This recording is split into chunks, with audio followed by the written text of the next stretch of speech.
Dengan Bu Sri Mulyani, dia bilang anak-anak harus belajar saham dari SD. Gua sangat-sangat setuju, Der. Karena faktanya sekarang ya teman-teman, kalau ngelihat orang yang main judol, itu udah bocah-bocah SD SMP main judi online. Kan artinya kita diajarin buat berspekulasi dari kecil. Kita kasih solusi. Benix, mampir lagi Bapak Saham Indonesia. Bukannya main saham itu judi?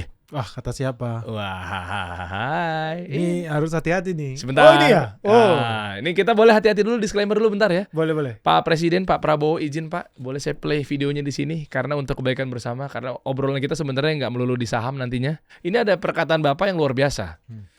Lumayan menohok hati saya, Pak. Agak kaget juga sih, tapi yang kita bahas nih ya, Pak Presiden. Ini itu kalau orang kecil ya pasti kalah. Itu untuk orang kecil itu biasanya sama dengan judi itu. Wah. Nanti harga saham, harga indeks saham akan turun. Di hari-hari pertama saya luncurkan gagasan makanan bergizi, sudah muncul. Saya mengerti, saya ini cukup lama jadi orang Indonesia.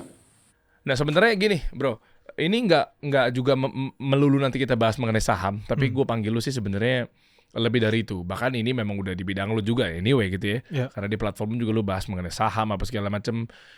Tapi memang nanti obrolannya ibarat teman-teman tahu dulu nih highlight di depan apa sih yang akan menjadi perbincangan kita ke depan, yaitu negara ini lagi tipis kayaknya uang ini. Lagi berat ya? Lagi berat. Dan yang kedua, gue nggak mau mendahului Pak Prabowo. Ini berbicara mengenai duniawi ya. Iya. Maksudnya ya di paling atasnya adalah Pak Prabowo. Maksudnya kan beliau lebih tahu. Kalau gue ngomong gitu kayaknya so tahu sekali gitu loh. Ya artinya kan ekonomi kebagi menjadi dua. Ada kontraksi, ada ekspansi gitu ya. Nah kontraksi sekali nih kayaknya. Kenapa? Karena daya beli menurun. Dan seterusnya. Akhirnya jadi kemana-mana. Gue mau cerita dikit. Tapi lo tinggal klarifikasi aja kalau memang ternyata pemikiran gue salah ya bro. Iya. Sembari kita bahas nih. Nanti lo bisa mulai dari awal lah. Belum lagi ntar ngomongin Ibu Sri Mulyani juga. Seru tuh. Statement juga tuh. Seru tuh. Nyuruh kita untuk belajar saham. Sementara, Dari SD. Sementara presidennya saham itu judi. Ya, salah itu. Nah, mungkin teman-teman sabar dulu nih. Apakah salah Pak Prabowo-nya atau justru salah kita menanggapinya yang dimaksud dengan Pak Prabowo apa? Ya, makanya lu jangan buru-buru ngejudge lah. Ya, gini ya. Ini kan akhirnya jadi kemana-mana nih, bro, Benix. Jadi kalau gue lihat, gue tarik awalnya tuh dari daya beli melemah ya. Duit perputaran juga akhirnya sedikit, UMKM pada tumbang. Nah, dan ditambah lagi ada statement mengenai PPN 12%. Yes, betul. Itu udah mulai gue baca nih, sebentar. Kenapa akhirnya PPN 12% harus dilaksanakan? Ngambil pajak. Oh, nyambung gak ya sama negara lagi butuh uang? Oke. Pas gue cek, ternyata memang masuk dalam peraturan atau undang-undang. Ya memang ya harus dijalankan di tahun 2025 ini. Oke, berarti Pak Prabowo menjalankan undang-undang. Tapi kalau gue coba tajemin lagi, tapi make sense juga sih memang harus diadain karena lagi-lagi negara kita butuh uang. Oke. Setelah nggak lama dari situ keluarlah pemerintah memutihkan atau menghapus utang-utang UMKM. Betul, triliunan. Agar apa? Agar UMKM yang tadinya pengen ngutang untuk biaya operasional, dapetin duit cash, karena cash adalah kunci, karena cash adalah raja gitu kan. Mau diputar nggak bisa dia mengutang lagi karena kolektibilitas kena call 5. Iya, betul. Kena BI checking, jadi nggak punya cash lagi tuh. Ujung-ujungnya ya nggak bisa ngutang. Oh dihapus biar bisa ngutang lagi untuk perputarannya dia gitu ya. Tapi kan kalau dihapus kan berarti kan ada yang jadi korban ya. Bank itu sendiri. Bank itu sendiri. Bank Himbara, Himpunan Bank Negara. Bank-bank BUMN yang mengutangkan para UMKM. Betul. Lah ya lumpuh ya. Oh berarti butuh apa nih? Butuh ada sebuah atau seseorang atau perkelompokan yang ngejualin produk-produk BUMN. Ngomongin diri sendiri nih kayak ini. Anda jangan dibuka dong. Oh jangan dibuka. Iya kan? Nanti disensor berarti. Nggak usah deh, udahlah kita buka bareng-bareng aja lah. Iya kan? Oh ya udah, kalau gitu gue beserta para pasukan saya, konten kreator Indonesia bersatu ya. Bersatu, mengabdi pada negara, bantu perekonomian, proyek-proyek, jualin dong proyek-proyek perbankan, BUMN. Harus itu. Harus dong, lah kan cuannya buat dia juga. Ya kan, selain memang dilindungi, kita berjuang melawan platform. Kalau memang lu dianeh-anehin sama oknum platform gitu kan, sama YouTube, sama IG apa segala macam, kita kuat. Wah, ujung-ujungnya ternyata ekonomi Pak Benix. Ujung-ujungnya ya. Aduh, Endingnya ke sana juga. ekonomi ya. Kita mulailah. Gimana nih? Anda sebagai Bapak Saham Indonesia. Kita mulai dari yang mana nih? Waduh. Prabowo boleh, Pak Presiden. Oke, jadi kalau teman-teman simak ya di situ, banyak orang yang teleponin gua pas Prabowo bikin pernyataan itu. Terus Mulyani bilang lagi, belajar saham dari SD kalau bisa. Kok kontradiktif nih? Bawahan sama atasan. Atasan bilang judi, menteri bilang, lu kalau bisa belajarnya dari SD bahkan. Oke. Nah teman-teman, kalau lu simak dengan baik yang dibilang Pak Presiden Prabowo, dia bilang apa? Main saham itu judi. Dan gua setuju. Lu main saham itu judi. Karena kalau lu punya mindset main, oh this is a game. Game apa? Game of chance. Berarti probabilitas. Oh lu bukan investor. Karena kalau ditonton full videonya, dia kasih contoh ada temennya. Beli pagi jual siang, beli siang jual sore. Oh that's not investing bro. Jadi beda antara kata main sama invest saham. Beda dong. Main saham versus invest saham. Betul. Oh oke. Betul. Investasi gini, investasi gampang. Kita beli emas, atau kita beli tanah, atau beli rumah, itu investasi ya. Bapak, kakek, nenek kita ngajarin.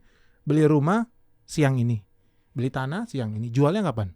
Iya nggak tahu. Mungkin 10 tahun lagi, mungkin 20 tahun lagi. Tapi kalau lu beli siang, jam 1 siang, nanti jam 1 lewat 5 menit lu jual, lu pikir itu namanya apa? Lu berspekulasi. Lu bukan investasi. Memang lu sedang mempermainkan nyawa dan hidup lu di situ. Dan itu nggak boleh. Kalau menurut gua investor ya. Dan gua setuju dengan Pak Prabowo. Ya mayoritas orang kalah. Cuman kan mereka ingetnya, gua kalahnya 100 kali dia nggak inget. Yang dia inget menang sekali aja terus. Jadi begitu menang dia ketagihan. Oh gua menang. Begitu kalah dia penasaran. That's judi. Tapi kalau investor kita nggak peduli mau harga saham naik, mau harga saham turun. Kalau perusahaannya bagus, kayak kasih solusi nih, gue pengen banget nih kalau bisa nih kita dapat sahamnya growing terus gitu. Karyawannya nambah terus, timnya nambah terus, bisnisnya nambah terus. Oh that's investing. Tapi kalau gue beli hari ini jual 2 detik lagi itu kan judi. And I've been there. Gue udah pernah di posisi itu, orang scalper sebagai trader. Bukan trader harian, bukan day trader, bukan swing trader. No, I'm a scalper. Tradingnya itu bisa detikan gitu loh. Beli itu kan detik jual. Itu kan udah sama sekali lu gak bakal pernah baca perusahaan ini apa, prospektusnya apa, bisnisnya apa, kompetitornya apa, landscape-nya gimana. Nggak mungkin. Ada ribuan perusahaan, lu transaksi. Lu gak mungkin baca lah. Terus hitungan detik lu jual beli itu namanya apa? Beli kucing dalam karung dong. Iya dong. Tapi kan kalau lu invest tanah, lu akan cek lokasinya di mana sih, tetangganya siapa sih, jauh nggak dari sekolah sih, ada tempat ibadah nggak sih di perumahannya, kan investor. Lu akan cek. Begitupun di ISG, lu mau investasi lu cek because you want to invest. Tapi kalau lu mau gambling, enggak. So orang-orang ini mayoritas melakukan, dia memperlakukan ISG, ini sorry banget nih Der, itu seperti kasino. Gimana tuh? Ya lu akan ketemu dengan bandar. Tidak ada orang berjudi ke kasino kalah. Karena dia memperlakukan bursa efek seperti tempat judi. Udah pasti yang menang bandar, pemilik kasino. Oh paham gue. Nyambung nggak? Dia datang ke bursa efek misalnya. Tapi mindsetnya dia memang memperlakukan anak-anak atau orang-orang di bursa efeknya adalah jadi kayak judi ya. Kayak judi. Padahal lu itu bukan jual beli saham, yang lu lakukan adalah lu memiliki perusahaan yang lu beli. So lu perlakukanlah bursa efek itu sebagai platform untuk melakukan investasi lu. Bukan sebagai kasino. Nah mayoritas memperlakukan bursa efek sebagai kasino. Ya pasti yang menang bandar. Seperti yang dibilang Pak Prabowo. Dan gue sangat setuju dengan pernyataan itu. Betul. Ya kalau enggak Genting udah bangkrut hari ini ya. Sentosa di Singapura udah bangkrut. Faktanya kan enggak tambah kaya. 85 triliun penghasilan Singapura dari judi. Lu bayangin per tahun. Tambah kaya bukan tambah miskin. So itulah kalau kita memperlakukan bursa efek seperti kasino, lu kalah lawan bandar. Gue suka banget ini narasinya. Memperlakukan bursa efek jadi sama kayak kasino. Kalah lah, bandar lawan. Kita kan digocek-gocek mulu sama bandar. Masih percaya lagi lu pada lo. Judol. Makan tuh. Berarti masuknya gini ya teman-teman ya. Lihat. Betul, setuju, sepakat kita di sini Pak Presiden. Ya, beliau pengusaha juga. Dia pasti udah tahu lah. Iya masa sih sereceh itu gitu ya. Teraunya kitanya mungkin yang ternyata nggak nyampe sama pemikiran beliau. Main saham itu judi, reaktif. oh kayak gini bisa jadi presiden kan gitu kan? Banyak yang bilang begitu. Iya. Gua sangat setuju. Main saham itu judi. Karena main sama investasi beda. Investasi bukan buat main-main. Iya bener. Oke. And that's true. Dan menurut gue Pak Prabowo pasti lebih tahu lah. Dia punya banyak perusahaan. Dia punya Yeah. dia jadi pemegang saham di perusahaan-perusahaan. Adiknya juga pengusaha. Jadi bukan keluarga yang nggak ngerti tentang dunia investasi. So I really know he knows what he's talking. Jadi fakta. Dan kebetulan ditimpa lagi nih dengan Bu Sri Mulyani. Dia bilang anak-anak harus belajar saham dari SD. Gua sangat-sangat setuju Der. Sangat-sangat setuju. Karena faktanya sekarang ya teman-teman, kalau ngelihat orang yang main judol, itu udah bocah-bocah SD SMP main judi online. Kan artinya kita diajarin buat berspekulasi dari kecil. Gacha-gacha lah, apalah segala macam. Itu ngeri gitu loh. Tapi kenapa nggak dikasih tahu ya? Karena nggak ada yang ngasih tahu. Mungkin orang tua juga nggak tahu bahwa itu judi. Spekulasi itu judi. Akibatnya ya kita sedang mendidik calon-calon pemimpin bangsa bermental penjudi. Kalau investor kan mindsetnya jangka pandang ya. Fundamental itu penting. Ekonomi itu penting. Jadi lihat keseluruhan. Tapi kalau penjudi kan enggak. Dia cuma fokus, oh hari ini naik 1 poin, ini 2 poin, 3 poin dalam hitungan. Itu sama aja kalau orang main bola nih. Main bola. Penjudi nih, judi bola. Itu enggak pernah peduli wasitnya siapa, pemain bolanya siapa. Yang dia peduli lihat angkanya aja. Ini 3-1, 3-2, 3-3, 3-4. Oke, gue menang 3-4. Tapi kalau investor, dia kan akan lihat, gue sih bakal invest ke Barcelona nih, soalnya si Messi lagi bagus nih mainnya nih. I gitu see. kan. Oke. Dia kan lihat lapangannya. Iya. Tim lawan kipernya lagi jelek nih. Strikernya jelek nih, kayaknya bagus nih. Tapi kalau penjudi, lu pasti punya temen nih, pasti pernah ketemu temen hobi judi bola. Banyak lah. Dia nggak peduli itu, dia pasti liatin angkanya. 3-0 kah, 2-1 kah, 2-2, itu yang dilihatin. Karena dia lagi bermain. Bukan berinvestasi. Bukan bermain jadinya lu cari adrenalin. Itu aja. Wah, gila. Itu bikin lu ketagihan. Wah gila. Oke. Ben, ini menarik banget ya. Ini ada hubungannya gak sih? Akhirnya ujung-ujungnya karena mungkin tipisnya uang yang beredar di Indonesia.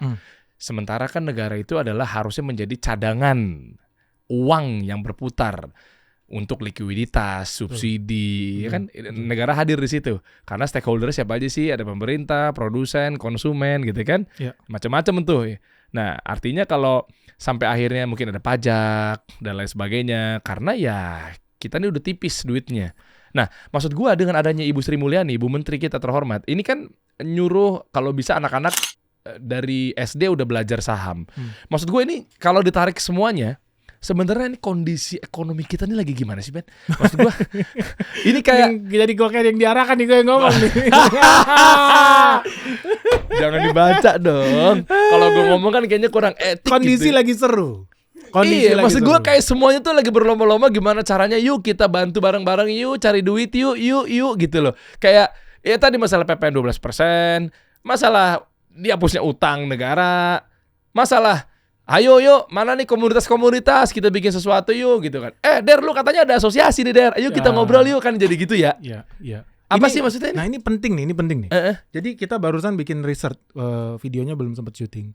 Di research itu menunjukkan setiap negara yang meningkatkan pajaknya 1%, maka GDP-nya itu akan berkurang sekitar 10%. Oke, boleh lu teknisin lagi nggak biar teman-teman pada paham nih? Kalau pajak sebuah negara itu dinaikkan, pasti peredaran duit di masyarakat berkurang apa bertambah? Berkurang. Akibatnya orang nggak bisa lagi spending sebanyak yang seharusnya. Orang tadi mungkin makan nasi uduk nambah 2 kali. Tapi karena dia pajak berlaku nasional, dia spending lebih sedikit. Oke, dapat. Akhirnya peredaran uang di sebuah negara itu berkurang. Akibatnya GDP-nya harapannya naik. Makanya ini gue pernah bikin video. Para Prabowo, lu hati-hati dijebak anak buah lu sendiri. Karena hasil riset udah menunjukkan GDP naik, ketika pajak naik, GDP itu turun. Dan ini fakta. Hati-hati makanya. Ini benar-benar bahaya nih. Lalu yang kedua, ini artinya kita nggak bisa berharap nih negara khususnya ya buat main-main dengan sektor pajak. Dan memang penting lebih kreatif lagi. Gimana sih caranya negara ini bisa kumpulin duit. Makanya gue setuju tuh ada ekonomi kreatif. Memang perlu kreativitas baru di kita ini. Yang kalau dibilang negara kita susah, kering duit, ya faktanya gue baru balik dari Solo, survei pabrik furniture diekspor ke Denmark. Wah, lagi kolaps. Kemarin kita dari Bandung, pabrik tekstil lagi kolaps.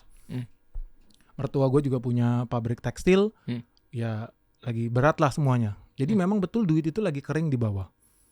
Ada banyak faktor di situ. Ya bukan cuma soal ini ya, tapi ada juga judi online, duit kita lari ke Kamboja berapa ratus triliun. Belum lagi orang yang taruh duit di kripto nggak jelas tambah nyungsep. Itu duitnya hilang. Mending duitnya lu taruh ke bursa efek, muter di perekonomian kita, atau duitnya taruh ke deposito di bank, beli obligasi.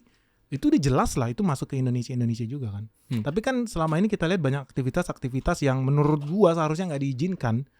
Itulah yang membawa rupiah kita itu ke luar negeri. Ya wajar lah sekarang makin susah cari rupiah di dalam negeri. Itu bikin kering. Menurut gua memang perlu kreativitas baru. Tapi khususnya nih gua mau sedikit mengkritisi kalau boleh ya. Nah seru nih. Iya. Kenapa seru? Negara kita tahun 2025 itu bakal spending belanja itu 3.600 triliun. Sementara di prediksi penghasilan kita, pajak kita itu cuma 3.000 triliun. Artinya kan sudah pasti lebih besar pasak daripada tiang. Defisit. Sudah pasti kita defisit minus 600 triliun. Dapat duit dari mana? Nah ini gue mau kasih saran. Yang paling gampang ya kata orang cetak duit, which is basically ngutang sebetulnya. Itu bakal mendrive inflasi. Kalau mendrive inflasi makin tinggi, Bank Indonesia nggak bisa turunin suku bunga. Akibatnya bunga akan ditahan tinggi aja terus. UMKM kalau mau ambil kredit ke bank, bunganya jadi tinggi. Berat. Tapi kalau seandainya bunganya diturunin, nggak bisa juga. Kalau bunga turunin, orang makin banyak ngutang ke bank lebih gampang. Tapi akibatnya rupiah melemah. Karena duit lari ke tempat lain. Yang bunganya lebih tinggi di luar negeri. Jadi kondisinya serba salah. Tapi ada pilihan lain menurut gua ya. Sekali lagi memang harus kreatif. Pertama ya kita harus mempermudah bisnis-bisnis yang produktif. Orientasi ekspor khususnya. Oh kenapa ekspor? Katanya tadi mertua lu lemah ekspornya sekarang. Karena makin susah sekarang. Kalau mau ekspor kan harus ada bahan baku. Bahan baku nggak semua di dalam negeri. Pasti tetap ada bahan baku beberapa yang harus diimpor. Oh iya. Ya itu susah. Lagi susah. Gula. Susah.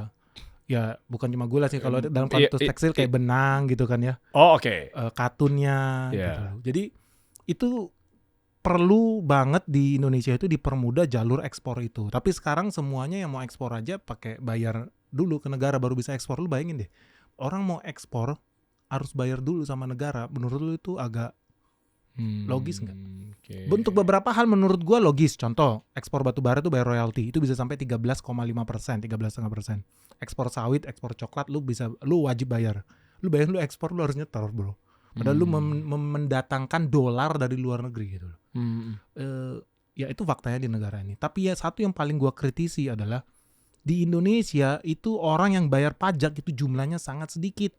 Nggak ada 20 juta orang. Mungkin data terakhir sekitar 14 jutaan orang yang bayar pajak. Can you imagine bro? Kita punya 280 juta manusia di kolong langit Indonesia ini. Yang bayar pajak nggak nyampe 10%. Even nggak nyampe 5%. Itu kan horor. Nah, banyak orang bilang, oh kita pajakin aja yang kelas atas. Keluarlah PPNBM. Orang beli jet. Barang mewah. Yacht gitu, barang-barang mewah. Berapa banyak sih orang yang beli barang mewah dan seberapa sering sih mereka beli barang mewah? Gak bakal bisa nambel 600 triliun itu. No, gak bakal bisa. Ya, terus lu maksudnya mau dihajar yang bawah juga gak mungkin lah bro. Masa mau dirampok juga? No. Yang bawah harusnya dikasih likuiditas, dikasih subsidi. Masa jadi ya memang barang mewah lah harusnya.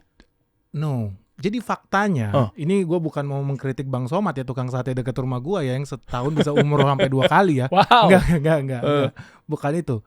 Tapi gue mau kasih tahu, kan orang selalu bilang pahlawan ekonomi Indonesia itu adalah UMKM. Iya. Tapi faktanya banyak UMKM itu yang nggak bayar pajak. Ya contohnya ya Bang Somad. Tukang sate dekat rumah gue, mobilnya gonta-ganti, Pajero, Fortuner, semua merek lu tinggal pilih. Tapi dagangnya cuman sate di bawah pohon, cabangnya di mana-mana. Dan dia bayar pajak nggak? Enggak. Gue kesel banget asli.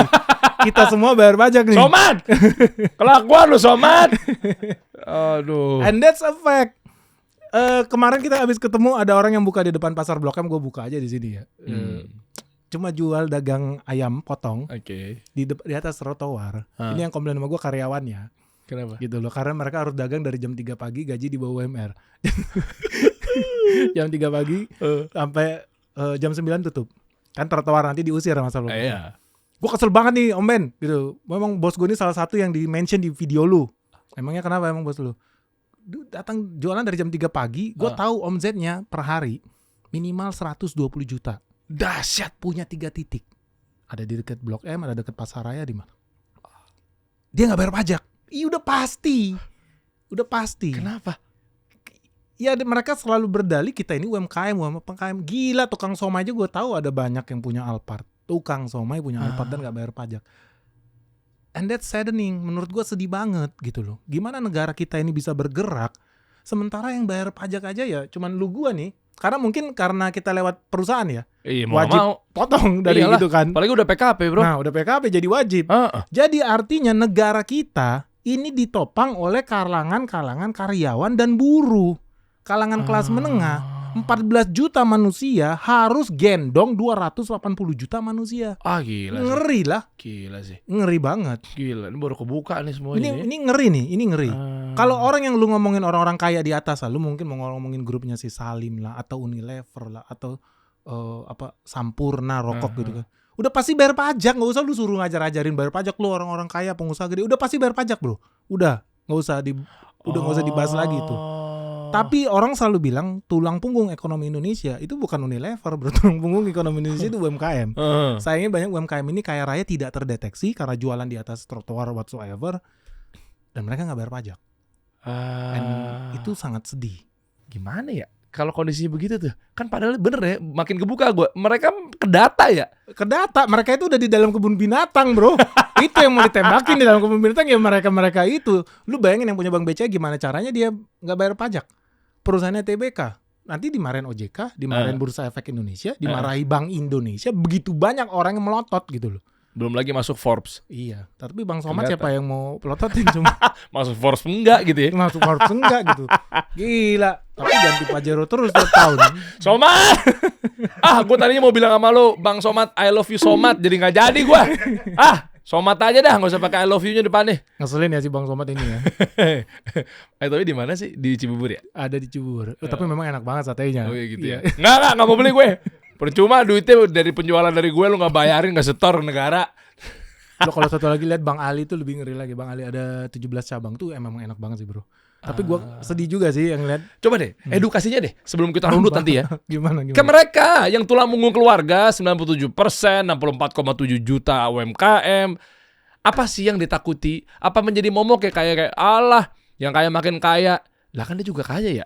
Kaya banget lah. Nah maksud gue kenapa sih akhirnya menjadi satu stigma atau tradisi kayak seakan-akan aku di pinggir jalan, aku tertindas. Ngapain aku kasih duitku lagi buat kamu? Jadi tadi sampai mana ya? Bener kata lo. Memang jadi banyak banget UMKM itu yang kaya raya. Lu pasti sering ketemu lah. Tahu. Derajat kecil UMKM kaya raya. Tahu yang lu bilang katanya umroh berbulan-bulan, tiap bulan ada di tempat gue. Ya which is sah-sah aja ya, bukannya gue ngelarang ya. Bagus ya, oke gitu loh. Tapi ya orang-orang yang komplain nih kalau yang gue lihat ya, yang pertama nih, ini jujur karena gue pernah survei. Kenapa lu nggak bayar pajak?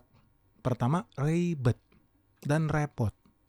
Nah, ini harus kita runut nih berarti mereka itu bukannya nggak mau, tapi hal yang paling besar adalah kesulitan itu. SPT apa sih? Ya SPT lah, ngurus NPWP lah, belum lagi ngisinya yang online itu. Ini gue jujur nih, gue udah berapa tahun jadi karyawan, mungkin udah puluhan tahun. Sampai sekarang pun gue merasa ngisi pajak itu gue sendiri ribet. Gue pun harus bayar orang. Ya, gue juga pakai orang. Ya kan lu juga pakai orang kan? Kenapa lu gak bikin sendiri? Ribet bro, ini fakta di Indonesia. Aduh, ribet. Waktu gue di Belanda, gue ngisi bayar pajak waktu itu di Belanda. Cuman pencet satu tombol, klik, dia langsung keluar. Gaji kamu segini, berarti kamu bayar segini. Sudah tepat atau belum? Tinggal pencet iya atau tidak. Kalau tidak ya lu isi sendiri kayak di Indonesia. Ya gue pencet iya lah. Lalu bayangin, udah gue harus yang bayar pajak di Indonesia. Udah kita harus bayar pajak, kita suruh ngitung sendiri, kita sendiri yang harus ngawasin. Kan aneh. Lah kalau yang di Belanda sih dia udah hitungin. Dan gak bakal salah orang dia yang ngitung. Kalau dia salah ngitung ya salah lu lah. Dia yang rugi. Di sini kita disuruh ngitung sendiri. Giliran kita salah ngitung walaupun gak sengaja, dikejar-kejar. Kan jadi ngeri. Jadi ngeri lah Pak Beni. Saya gak ngerti. Nanti saya salah masukin, gue diperiksa lagi kata si UMKM. Gue bisa paham. Apa sih lebih bayar gitu? Lebih bayar atau kurang bayar? Ya, mereka pun nggak tahu istilah lebih bayar. Orang nggak pernah bayar pajak juga. Jadi yang pertama adalah kesulitan. Jadi di Indonesia itu banyak orang takut bayar pajak karena nggak ngerti sistemnya gimana dan memang ribet. Pengalaman gue masih ingat tahun 2007 itu gue bayar NPWP waktu itu masih karyawan. IVIN gue hilang. Kalau nggak salah 2011, 2012 lah, IVIN Lu aja nggak tahu ya Ivin ya? Ivin tuh yang mana ya? Tuh. Gue pakai konsultan pajak sih memang. Ivin tuh yang mana ya? Ivin itu gue juga nggak tahu ya. Lu sendiri nggak tahu gimana Jadi, lo? Oke, jadi itu NPWP. Kalau gua nggak salah waktu itu transisi NPWP dari bentuk kartu itu pindah ke dalam bentuk elektronik. Nah, Ivin ini ada kayak semacam PIN lah yang lu harus masukin ketika NPWP lu mau bayar pajak online, masukin NPWP dan Ivin. Terus Ivin gue hilang. Gua tanya lah sama kantor pajak. Ivin gue hilang nih, gimana caranya ya gue bikin NPWP? Iya, Bapak datang aja ke KPP terdekat. Lah, ini namanya elektronik VIN. Elektronik VIN. Kalau gue masih harus datang lagi ke sana buat nanya username password gue, apa yang di sebelah mana elektroniknya ini? Ribet banget gitu kan. Ujung-ujungnya bayar orang juga buat ngurusin itu. Sampai detik ini pun jadi konsultan pajak maksudnya bayar orang. pajak. Taruh nih, Oh clear dulu nih. Iya. Lu lagi berhadapan sama gue, bayar orang, muka gue kesorot, sangkanya ordal nih maksudnya nih, bayar orang nih. Konsultan pajak. Untuk memudahkan hidup kita ya. Iya. Jadi itu salah satu bisnis yang paling prospek di tahun 2025 karena bakal banyak orang yang kejar pajak. Konsultan pajak bakal banyak mendadak kaya raya lah. Good bagus. Iya. So yang pertama itu kesulitan untuk bayar pajak. Di Indonesia ini sangat sulit mau bayar pajak, dipersulit. Oke. Jangan kan NPWP ya. Lu tahu hampir 70% orang nggak bayar pajak mobil di Indonesia.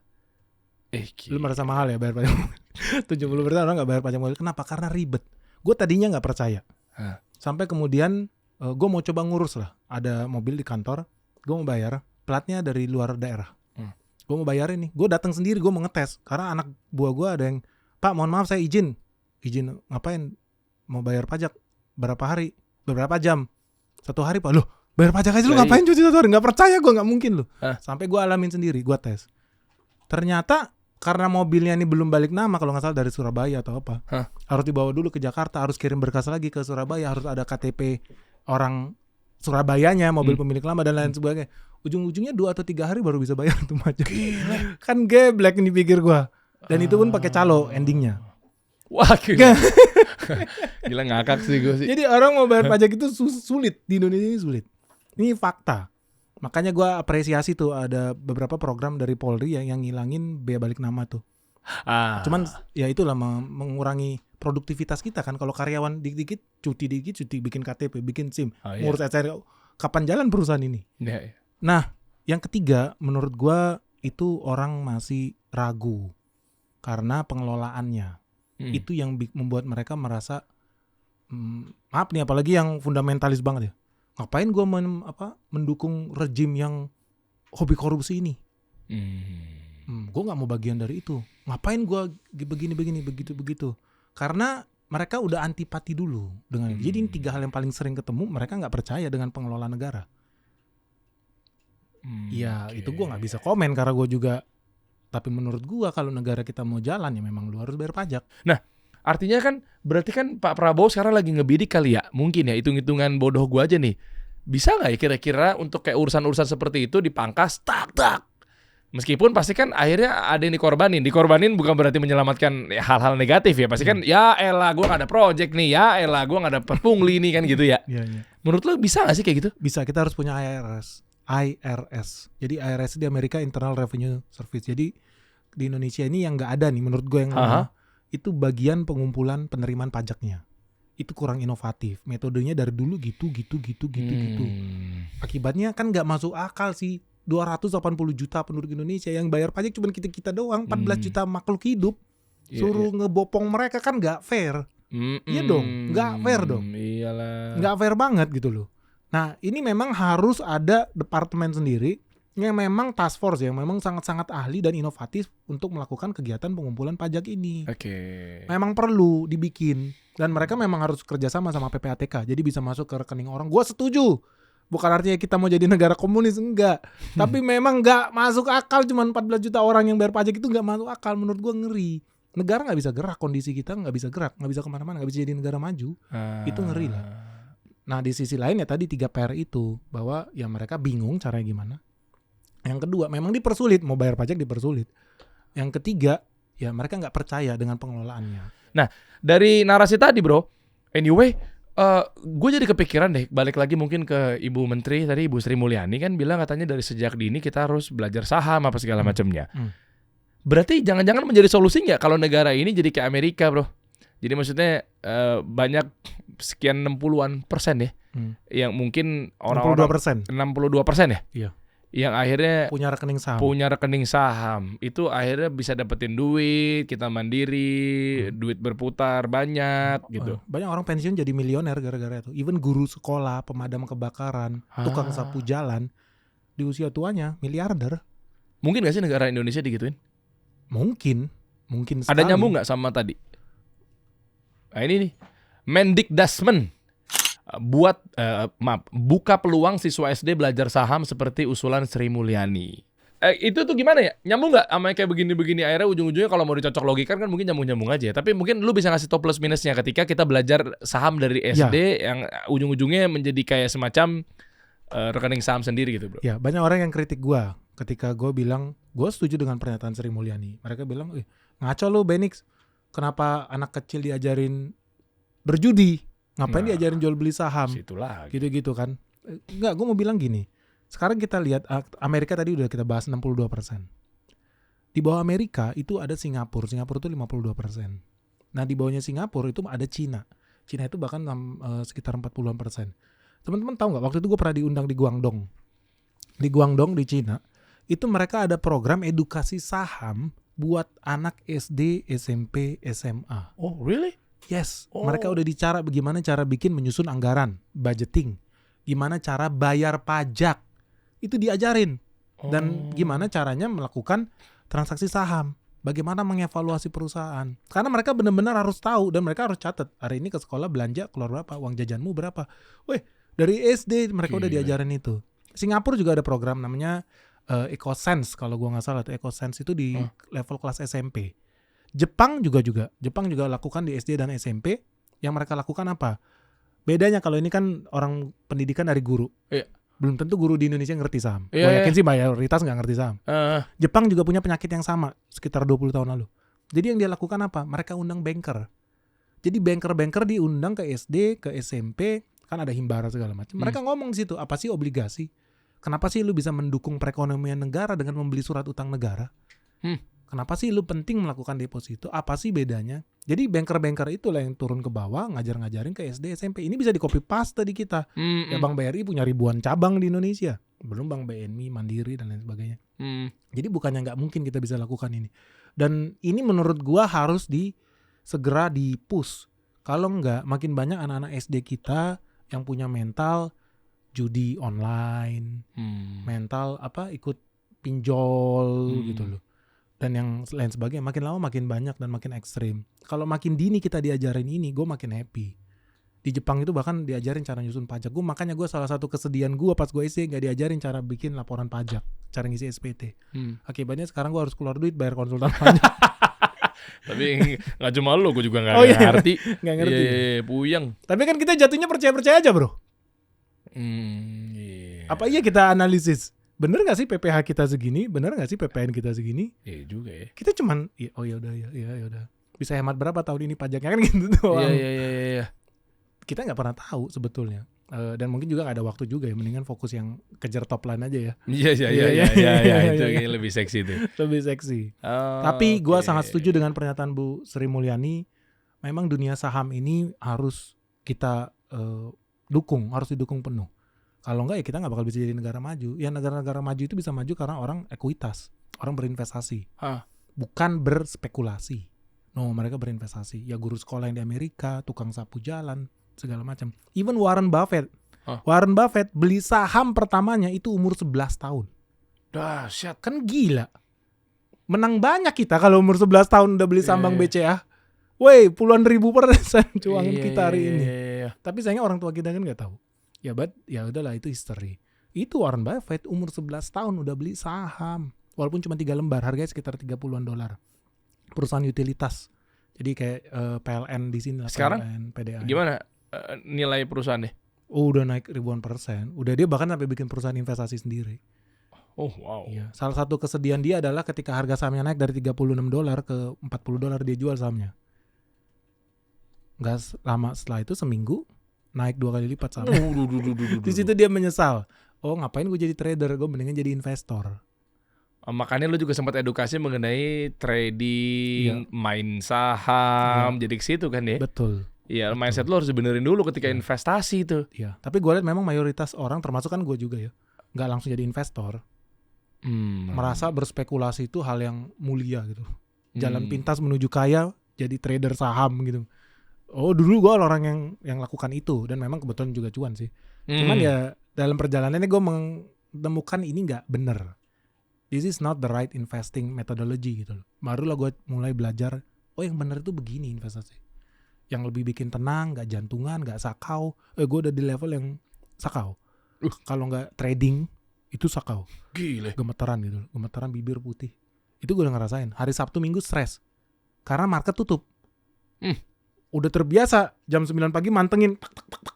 Wah, udah kayak orang gila. Wah, adiktif ya. Adiktif. Bahaya. Itu bahaya. Makanya jadi judi itu ya. Iya. Nanti pasti ada yang tulis nih di kolom komentar. Lu ngaku deh. Lu pernah sampai ke level sakau gak? Judi saham. Hati-hati lo. Berhenti, lo harus segera berhenti karena itu nggak sehat. Gile, mantap nih. Coba ya, dari segala sisi gue coba penuhi nih. Kira-kira, ayolah kita bantulah ekonomi kita gitu kan. Biar buat kita juga kok ujung-ujungnya kalau ada perputaran duitnya, daya beli meningkat, kan UMKM lagi ntar dibeli, perusahaan lo apa segala macam ya. Ini nyambung nggak sama yang kemarin ada penghapusan utang buat UMKM? Yang 1 juta UMKM yang udah dikerjain adalah 3.000 sampai 67.000 UMKM. Tujuannya adalah biar dia bisa utang lagi. Nah, tapi kan akhirnya dampaknya kena di bank-bank BUMN yang itu justru piutangnya dia. Itu justru yang akhirnya bisa menopang juga.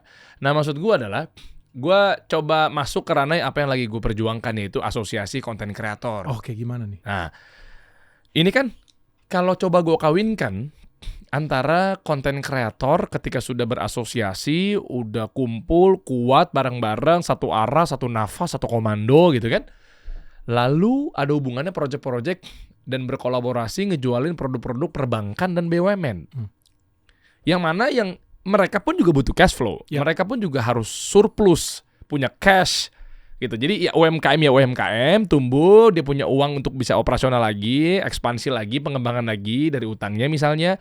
Yang BUMN yang sempat lumpuh juga akibat diputihin tuh. Ya utang-utangnya memang pada utang ke dia. Tapi ternyata produknya dibantu jualin nih sama konten kreator, sama siapapun itulah.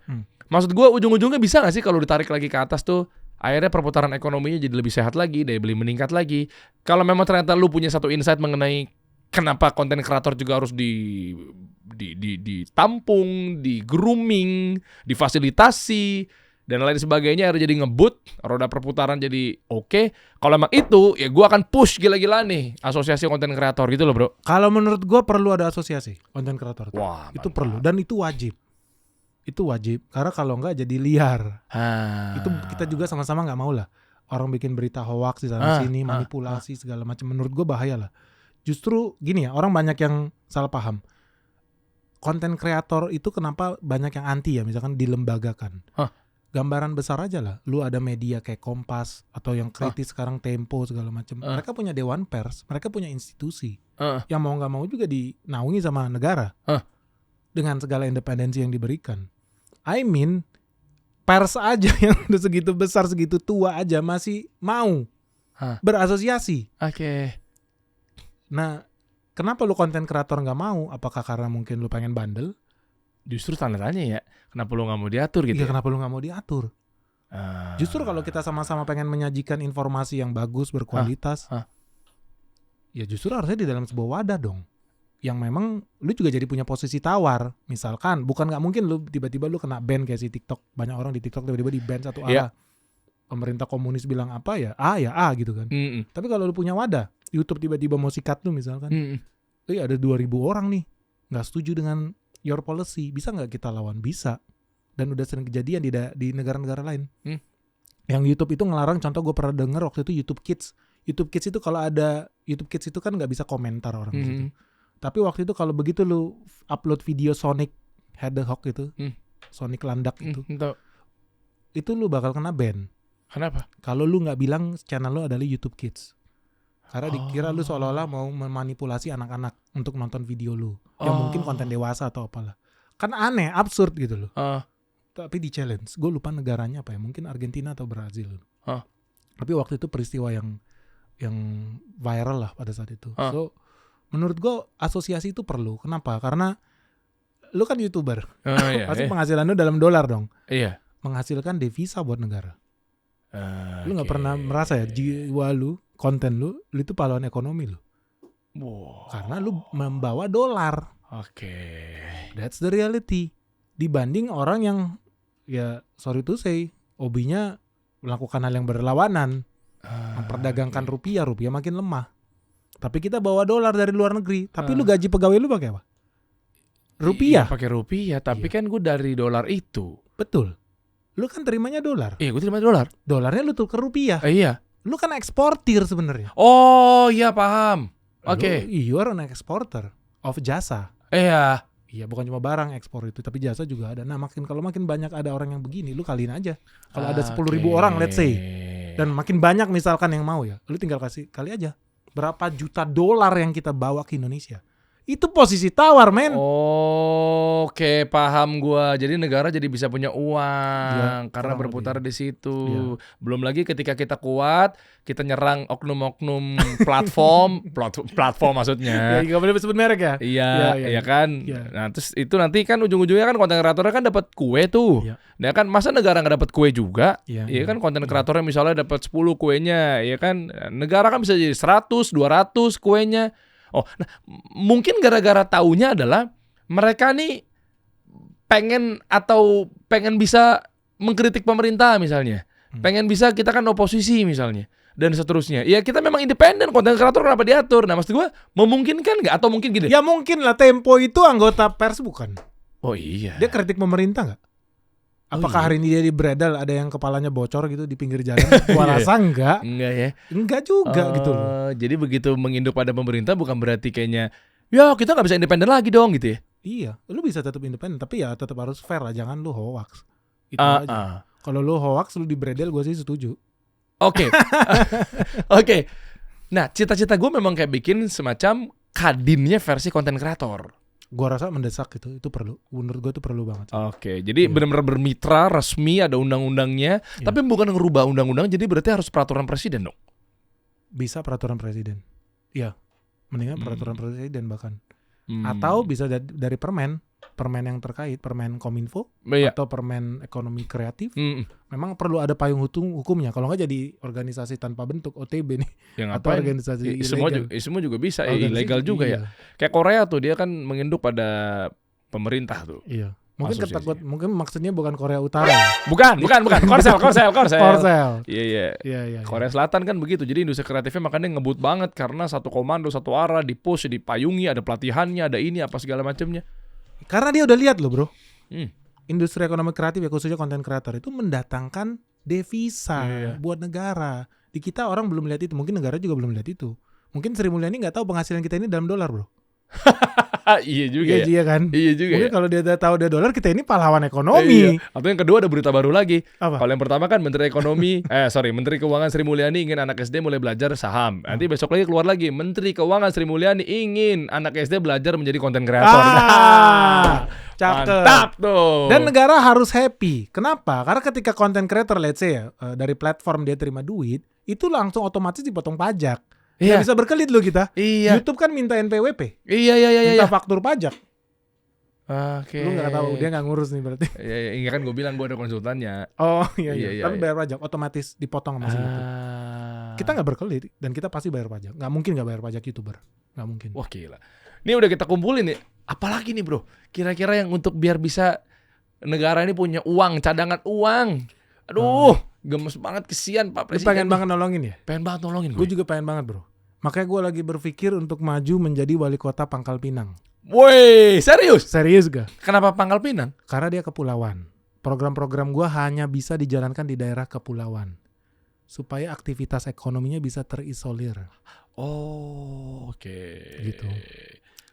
Udah ada irisan ini berarti nih. Iya. Ya maksudnya kan berarti kan lu juga ada concern juga untuk bantu atau mungkin ada leverage atau kontribusi dari kepulauan lu itu nantinya Harus bawa kontribusi 8% pertumbuhan ekonomi harus secara karena merata. cita-citanya melunasi utang negara. Dan menurut gue Pulau Bangka itu punya potensi untuk itu gitu loh. Lu aslinya sana juga? Enggak, gue bukan orang sana. Oh tapi lu udah riset kayaknya di sana lu bisa masuk untuk kemana-mana. Yang paling cocok untuk sektor jasa tertentu yang pengen gue bangun itu hanya Oke. cocok di Pulau Bangka sebetulnya. Dan menurut hitungan gue di atas kertas, lu tahu APBD-nya Pulau Bangka itu cuma 1 triliun Per apa nih? per tahun. Per tahun, oke. Sedihnya 850 M habis buat bayar gaji PNS. Berarti provinsinya nggak gerak dong ini. Kota Pangkal Pinang nggak gerak. Mau buat apa gitu? Tapi gue punya solusi yang menurut gue pribadi ini bisa bawa penghasilan sekitar 90 triliun per tahun. Serius loh? Betul. Leverage Sangat bisa. Ekstrim. Harus dong. Iya. 90 kali lipat growth-nya. Caranya? Kasih tahu nggak? Jangan. Ya, Nanti taunya ada tandingan lo yang kopi. Oh, gua nggak ada masalah. Kan goalnya bukan biar gua menang atau apa. Kalau ada orang lain bisa jalanin itu nggak apa-apa. Nggak mesti gua. Okay. Apa yang akan gua lakukan? Kasih tahu nggak, Dem? Ini ada NDA sama mereka nonton bisa nggak sih? Nggak bisa lah, gimana caranya? Tapi ya let's see lah. Nanti lo. Ya udah, mendingan program lo sini gue jalanin pakai payung asosiasi gue. Oh, cakep nih. Mantap. Ini memang karena ya gua sedih aja sih lihat. Ya ampun, Provinsi Bangka gitu. Lu misalkan pakai handphone apapun merek lu, kemungkinan besar timah lu dari Pulau Bangka. Tapi kalau iya timah komoditas. ya, kalau ngomongin barang ya. Iya. Situ. Tapi kalau lu lihat orang di sana ya hidupnya susah. Makanya barang setengah jadi. Ya.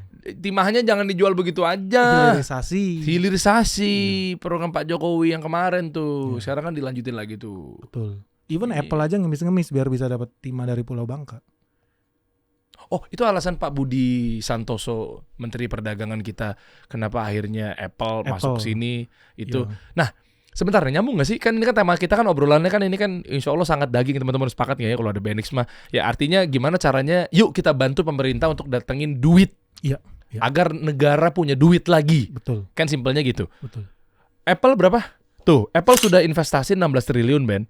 Kenapa iPhone 16 tetap tak bisa dijual di Indonesia? Ya terserah lah mau untuk keluar kapan, tapi ini apa sih maksudnya nih tujuannya? Jadi Pak Budi kita ngejagain biar duit berputar banyak di sini. Biar mereka investasi buka pabrik di sini bisa buka lapangan kerja dan menurut gue itu sangat baik. TKDN ya? Iya, TKDN, semua wajib TKDN. Even mobil Cina pun sekarang seliweran itu karena dapat insentif, tapi mereka wajib buka pabrik di sini. Dan gue sangat setuju dengan itu. Ya, sangat setuju lah. Ya kenapa kita nggak dukung? Tapi kenapa 16 triliun ini hitungannya sebenarnya $1 billion. 15. $1 billion jadi sekitar 16,3 triliun lah hari ini. 16,3 triliun. Nah, itu kenapa masih ditolak? Karena pemerintah nggak mau juga 16,3 triliun. Ternyata penjualan Apple di Indonesia nilainya sekitar di atas 50 triliun setiap tahun. Berarti nggak impas dong, nggak fair dong. Iya dong. Oh iya, bagus Pak Budi, tahan terus. Setuju dong berarti. Setuju Pak. Rela ya, belum upgrade ya. Ya 15 Pro Max mah udah dipentokin kali. Iya, Derry kan dari si pentokin iPhone kalau gue. Kalau keluar 19 langsung gue bypass tuh 19. Pokoknya harus mentok pokoknya. Oh, oke tuh berarti. Keren, mantap. Jagain terus Pak Mendak. Keren. Makanya Apple fanboy jangan marah-marah sama pemerintah. Ada landasan yang logis untuk dia lakukan itu. Ya dia membela tenaga kerja kita. Pengangguran kita 7 jutaan sekarang. Ya dia belain itu. Oke, berarti ada duit yang berputar juga, membuka lapangan pekerjaan, yang ujung-ujungnya tetap ya kita biar ada duit banyak gitu ya. Betul. Kita mau jadi negara maju nih bro. Gue ini semangat banget nih Indonesia emas ini sebenarnya. Gue sangat-sangat semangat. Karena bahaya bro kalau nggak tercapai. Kita punya bonus demografi. Penduduk kita mungkin nambah 2 kali lipat within the next 20 years. Apa yang terjadi kalau seandainya kita gagal menuju Indonesia emas? Artinya Indonesia cuma jadi supplier budak. Ke Vietnam yang sekarang udah lebih tinggi dari kita UMR-nya karena orang pada invest ke Vietnam. Kita kebanjiran manusia tapi nggak ada lapangan kerja. Kan ngeri. Kriminal di mana-mana. Bahaya nih kalau seandainya manusia-manusia ini nanti ledakan jumlah penduduk, anak-anak muda yang harusnya usia produktif tapi nggak dapat kerjaan, apa yang akan terjadi itu sangat bahaya. Apalagi ada AI. Sekarang udah banyak perusahaan-perusahaan layoff karena diganti sama AI. Even kita aja udah mulai testing. Kita nggak layoff ya, tapi kita udah testing teknologi AI. Karena kalau nggak ya, kalau lihat video Benix terakhir bukan gue yang ngomong, itu AI robot. Memang kita uji coba. Kita ada R&D buat AI. Seperti apa sih AI itu? Pemerintah Pak Prabowo tuh gue harap siap dengan AI. Ini kan ekonomi kreatif nih bidang lu nih. Harus siap dengan AI karena kalau enggak ya kita kalah dengan negara lain. Ya ini sih sebenarnya ujung-ujungnya gimana caranya ya kita gerak nih ekonomi. Tapi simple di ujung obrolan kita. Mungkin nggak 8% tembus Definisi 8% ya, mungkin teman-teman ada yang masih bingung deh. Versi Benix 8% nih. Kan kadang kan di semua juga teriak, ayo kita kejar pertumbuhan ekonomi 8% gitu. Lah kemarin aja 5, berapa kok Pak Jokowi mendarat di 5 sekian. Padahal targetnya beliau 7%. Gagal juga dalam tanda kutip gitu. Ini gue mau jujur, Berat. berat. Kalau menurut gue pribadi 8%. Tadi lu bilang suruh optimis. Berat. Tapi gue optimis kalau 7%, which is a good growth dibanding 5%. Oh iya. Berarti growing 50% lebih lah dibanding 5%. Oke. Iya kan? Ya. Kenapa berat? Challenging lah, challenging. Contoh, kita mau ngomong manufacturing. Manufacturing diharapkan bisa serap tenaga kerja. Manufacturing yang tumbuh di Southeast Asian yang paling cepat itu adalah Vietnam. Indikator paling gampang, dia impor batu baranya dari Indonesia bakal naik sekitar 35%. Batu bara dipakai di sana buat apa? Dibakar menghasilkan listrik buat pabrik. Artinya dia lagi genjot besar-besaran pabrik dia. Oke, manufacturing kita kalah dari Vietnam. Jangan pakai itu lah, pakai pariwisata aja. Cakep, gue baru mau ngomong. Wis, Ini mantap. cakep ini. Bener gak tebakan gue? Bener gak? Dan ini strateginya Thailand. Karena dia lihat penduduk Thailand mayoritas lulusan SMP. Nggak bisa lu kerja di PT, perusahaan lu nggak bisa kerja di bank. Mereka minta S1. Okay. So apa solusinya buat Thailand bisa tetap hidup, ekonominya bagus? Kita bangun pariwisata. Orang lulusan SMP bisa nyetir mobil, boleh. Bisa jadi server, bartender, bisa jadi barista, pariwisata, F&B. Ya kan? Nah kenapa challenging? Menurut gue ini challenging. Karena baru, kalau nggak salah sekitar 2 jam yang lalu, Kementerian Pariwisata di Thailand itu bikin pernyataan mereka akan segera melegalisasi judi, ganja udah. Jadi judi, ganja jelasnya udah. Terus yang berhubungan dengan ya ekonomi underground lah. Bro, maaf nih kan kita nggak bisa begitu. Pakai apa dong selain yang itu? Tolonglah. Lu kan yang kreatif nih. Gua ada jenggotnya nih. Itulah bro, Pulau Nggak Bangka bisa akan gua pakai membawa itu, bro. solusi bro. Lu mau ngapain lo? Kerja Tunggu, di sana mau tunggu. legalisasi ganja lo? Tunggu tanggal mainnya bro. Tunggu tanggal mainnya. Wah. Oh enggak lah kalau ganja enggak. Enggak dong. Kalau ganja enggak. Tapi ini jujur-jujuran aja kayak Eropa ya. Salah satu tempat yang paling sering di visit itu Paris. Paling banyak pariwisata. Ya tahu pasti kan karena itu kan. Kedua Amsterdam. Iyalah itu lagi Iya. udah 2 itu Belanda, Prancis. Betul. Nah mau nggak mau itulah yang dilakukan oleh Thailand. Karena dia mau ningkatin itu. Bukan cuma kita loh yang pengen 8%. Ternyata Thailand juga pengen 8%. Dan dia udah lihat solusinya dan dia sebelum ngomong solusi dia udah lihat masalahnya. Masalahnya kita punya tenaga kerja tidak terdidik SMP. Nggak bisa tuh baca buku panduan gimana cara bikin touchscreen di iPhone tuh nggak bisa. Nggak bisa. Tapi kalau perkara menyajikan kopi yang enak, bisa semua orang. Pinter. Berarti ini ada hubungannya nggak sama kecerdasan presiden kita nih, Pak Prabowo ini kan misahin antara Kementerian Pariwisata dan juga Kementerian Ekonomi Kreatif. Ya. Artinya kan yang namanya fokus kan berarti kan insya Allah optimal. Ya. Yang namanya fokus kan berarti kan insya Allah jadinya lebih tertata. Ini kan apakah beliau kan selangkah lebih maju dibanding kita lah pastilah ya, apalagi presiden. Bacaannya begitu nggak sih? Maybe ya dia melihat itu karena harusnya Oke. sumbangsi dari pariwisata ya, bro. Bayangin ya, pariwisata kayak di Thailand itu sumbangsinya itu hampir 15% loh ke perekonomian mereka. Di kita masih di bawah 10%. Nah, kalau targetnya Thailand tahun ini bisa sampai 20% bahkan perekonomian GDP mereka itu dari sektor pariwisata. Which is 1/5 dari ekonomi pariwisata kan ngeri. Nah, kita punya peluang bagus karena Thailand ini turis-turis sekarang zaman dulu nih 20 tahun yang lalu Bali itu nyawanya ada di Australia. Karena wisatawan kita mengandalkan duit Australia zaman dulu. Tapi kalau kita ngomong zaman sekarang, sumbangsi pariwisata paling besar ke Bali itu dari Cina. Barulah kemudian ada Australia, Singapura, India. Tapi Cina sekarang jadi eksportir pariwisata yang terbesar. Nah, mereka kemarin sempat bermasalah di Thailand. Kenapa? Oh, ada wisatawan Cina itu digebukin, diculik, diperkosa. Itu banyak banget kejadian di Thailand. Nah, ini sebuah momen nih yang bisa dilakukan oleh Kementerian Pariwisata Indonesia untuk bawa tarik mereka ke sini, mau ke Manado, mau ke Batam, mau ke Medan, mau ke Bali. So this is a good moment nih. Ini momentum yang bagus nih untuk mereka mulai banyak lah orang di Kementerian Pariwisata yang bisa bahasa Mandarin. Sayangnya nggak banyak. Ini fakta aja. Nggak banyak orang yang bisa bahasa Mandarin. Gimana mereka bisa tahu taste-nya orang Cina? Iya dong. Tapi Kementerian Pariwisata di Thailand hebat. Jadi mereka punya divisi buat capture orang-orang dari Jerman, buat capture wisatawan Jepang. yang memang sangat fasih berbahasa itu, jadi bisa ngedeal langsung sama mereka. Oke, iya kasih aja. Mungkin staf susnya atau staf ahlinya atau tenaga ahlinya kan bisa. Kalau urusan kayak begitu kan cincai lah meskipun. Tapi Ibu Wamen Pariwisata tuh Ibu Niluh ya. Itu beliau kan Bali juga kan harusnya banyak bersentuhan sama wisatawan-wisatawan ya. Yes. Artinya kan udah tahu habitnya wisatawan apa segala macam ya. Makanya Pak Prabowo masukin beliau di situ. Ada hubungannya? Ada hubungannya, tapi yang gue mau bilang di Indonesia masih sangat sering dipersulit wisatawan asing, itu salah. Oh, okay. Harusnya kasihlah bebas visa 30 hari misalkan. Nggak usah diribet-ribetin gitu loh. Yang kedua, bikin direct flight, nggak usah takut. Singapore Airlines ada penerbangan ke Afrika, ada penerbangan ke Timur Tengah, ke Amerika, Amerika Latin. Singapore Airlines, negara sekecil itu di Singapura. Garuda sekarang kemana coba? Yang paling lo tahu mungkin ke Jepang ya, atau ke Amsterdam. But that's it.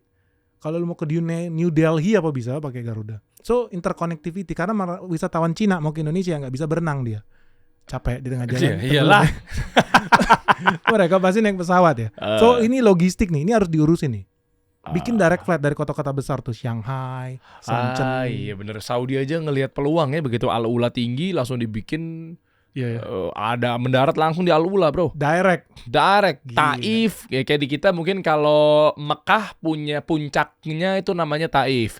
Madinah punya Bogor puncaknya itu namanya Al-Ula. Al-Ula ya. Jadi istilahnya Bogor langsung dibikinin bandara sendiri. Bandara. Gile. Ngebut doi. 2030 targetnya lebih cepat daripada kita 15 tahun. Kita 2045. Gile. Dia Saudi Vision 2030 tuh. Untuk menjadi negara apa kalau di kita istilahnya Indonesia emasnya lah, dia Saudi emasnya lah. 5 tahun lagi makanya ngebut langsung. Wah, kita jangan mau kalah dong. Iya dong. Kita sangat bisa bikin itu, dan gue tahu banyak perusahaan Cina dan negara-negara Cina yang pengen banget kirim wisatawan ke Indonesia, tapi susah. Karena bandara internasional kita juga cuma sedikit yang bisa didaratin oleh pesawat ukuran besar gitu. Bikinnya pakai apa bandaranya? Masih banyak. Duitnya mana? Duit lagi. Oh, kalau ngomongin duit, mereka pun bisa invest di situ. Utang lagi kali ya? Enggak, tinggal bikin joint venture. Kita Indonesia obligasi. Kemungkinan besar solusinya itu. Ini mau ngomongin apa nih? 600 triliun nih. Iya. Ada solusi lain lah, ekspor. Itu satu. Yang kedua, kita punya cadangan sawit banyak, kita punya cadangan batu bara banyak. Dan ini mungkin teman-teman batu bara bakal jadi haters gua nih. Tapi masih bisa dinaikin royaltinya dari sana. Why not? Penghasilan mereka dolar. Wah, reaktif dong. Mereka pasti. Oh, enggak juga. Buktinya kemarin mereka juga bayar 13%, tenang-tenang aja. Tapi harus ada kompensasinya buat mereka. Mungkin kemudahan dalam RKAB. Mungkin kasih perizinan yang jauh lebih seamless. Menurut gua tuh jauh lebih penting lah. Infrastruktur pelabuhan-pelabuhan batu bara diperbanyak, dipermudah. Wih, bener nih. That's it.